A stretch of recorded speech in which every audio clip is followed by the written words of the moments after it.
kartu nama. Besok cari.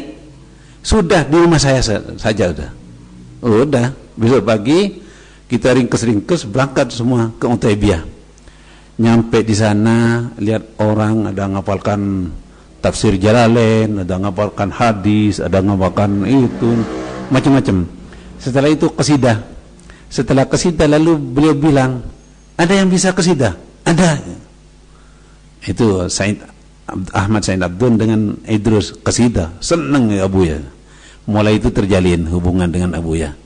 Tapi saat itu kita tetap sekolah karena udah diterima di Jamiah. Dapat 7 bulan ikut ulangan, lulus semua. 3 orang.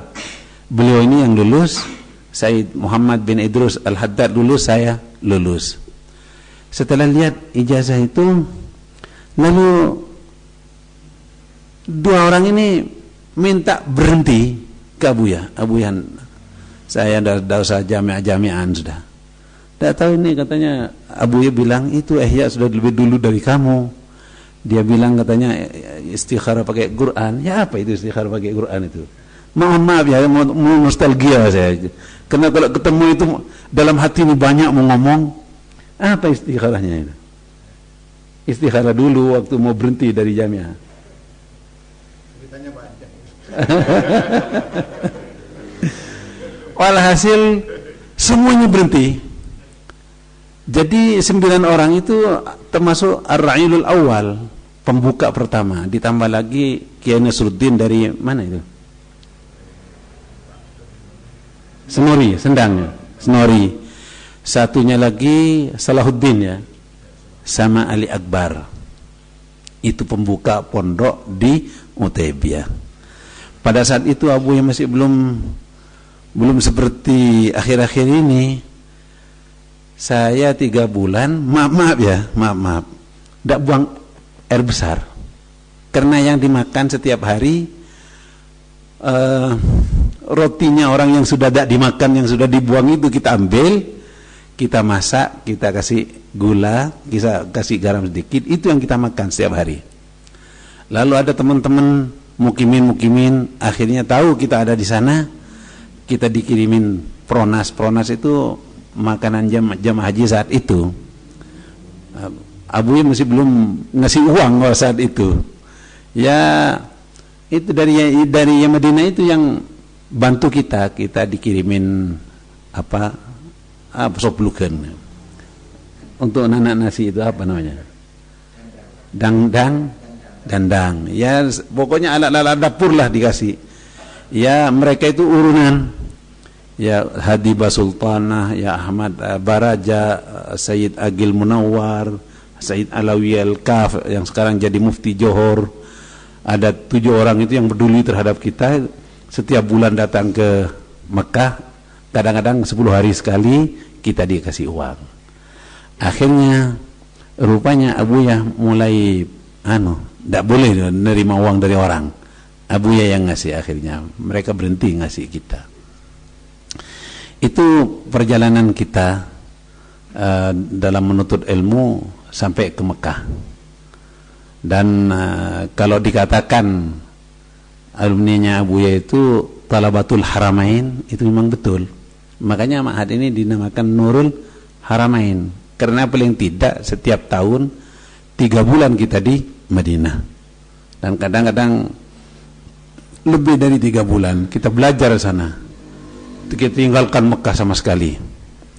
Ya belajarnya bukan belajar seperti di Jamiah itu. Kita belajar di bawahnya pohon kurma, di bawah langit, di kebunnya Syekh Abul Ula, di mana itu? Di Nakhawalah ya. Di Nakhawalah yang di sana banyak orang-orang Syiah. Nah, setelah beberapa tahun beliau ini diantar pulang.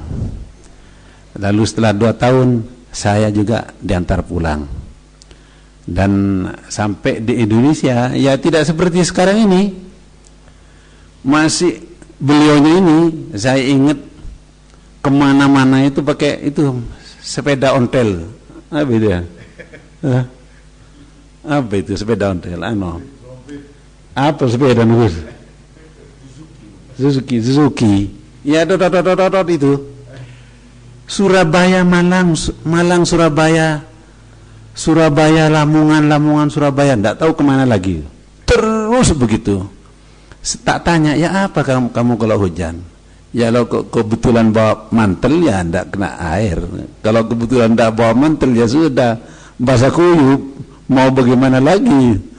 Itu bertahun-tahun saya lihat. Bertahun-tahun saya lihat. Baru tahun berapa ini? 87 Abuya datang ke Malang, subuh-subuh ngejak saya bersama supir bertigaan. Berhenti di musalla apa itu ya? Sabilillah itu ya. Di sini. Musalla Sabilillah, beliau tidur sampai ngorok. Setelah itu bangun, lalu duduk di sini. Ya bertigaan dengan supir itu, minum gahwa, minum syai. Setelah itu terus bilang ke saya, ambil batu Abdul Muiz, ambil batu. Kamu lempar tuh ke timur, sekuatnya kamu. Saya lempar ke timur, tidak tahu sampai di mana, lupa saya itu. Kok beberapa bulan lagi saya ditelepon Habib Hussein Al-Hamid, suruh datang ke sini, suruh nyaksikan kalau di sini sudah ada bangunan musalla. Untuk siapa itu, Bib? Untuk Ihya Ulumuddin. Alhamdulillah. Itu ceritanya ini. Jadi Abu ini nyuruh saya melempar batu. Jadi kerjasama antara Nurul Haramain dengan Ma'had Said Muhammad bin Ali Al-Maliki itu sangat diperlukan itu dalam hal apa saja sudah. Dalam hal apa saja. Ya selama ini kerjasama kita itu hanya antar pengasuh dengan pengasuh. Nah, sekarang ini kita kembangkan, kita perluas kepada alumni, sama-sama alumni. Apa yang baik di sini kita bawa ke Bondowoso. Apa yang baik dari Bondowoso biar dibawa ke sini. Paling tidak dengan adanya kerjasama itu kita memperkokoh ukhuwah Islamiyah sama-sama alumni Abuya Al-Habib Sayyid Muhammad bin Alwi Al-Maliki. Saya masih ingat waktu di Mekah, subuh-subuh setelah wiritan berduaan dengan saya, bawa tas. Itu masih ada di fotonya itu. Setiap pagi beli samuli dengan halawah syamiyah dipikul.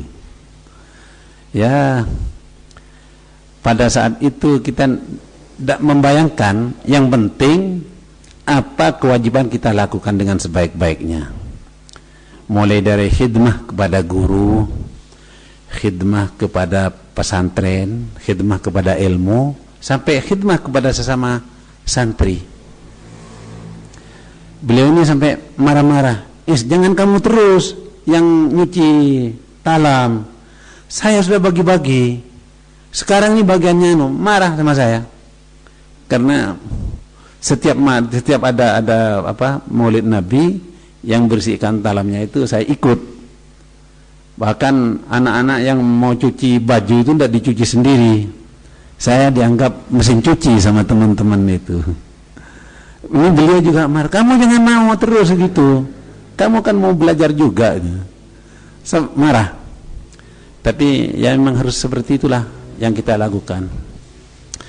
Maka sering kita dengarkan dari beliau bahwa barokah itu bukan karena ilmunya banyak, barokah itu karena khidmah yang ikhlas lillahi ta'ala. Khidmah kepada gurunya, khidmah kepada pondoknya, khidmah kepada ilmunya, khidmah kepada sesama. Kalau beliau ini jangan ditanya, walaupun bukan